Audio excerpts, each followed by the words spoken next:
Se il video ti è piaciuto, metti pure mi piace. Se questo canale ti interessa, ti consiglio di iscriverti.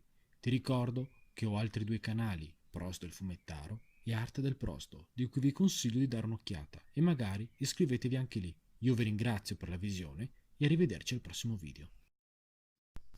Settembre è arrivato anche per il mio terzo canale YouTube. Non inizio questa nuova stagione parlando di qualche argomento, ma vorrei chiarire delle cose riguardo l'andazzo di questo mio terzo canale, che non è seguito come il primo, Arte del Prosto, però ho deciso di dar vita a dei cambiamenti, alcuni anche forti, perché alcuni vecchi video verranno rimossi e altri verranno rifatti. Inoltre aprirò forse delle nuove rubriche.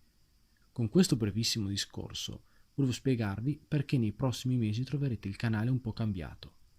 Intanto, in zona commenti, continuate a consigliarmi che argomenti svolgere per i prossimi video. Grazie. Se il video ti è piaciuto, metti pure mi piace. Se questo canale ti interessa, ti consiglio di iscriverti. Ti ricordo che ho altri due canali, Prosto del Fumettaro e Arte del Prosto, di cui vi consiglio di dare un'occhiata e magari iscrivetevi anche lì. Io vi ringrazio per la visione e arrivederci al prossimo video.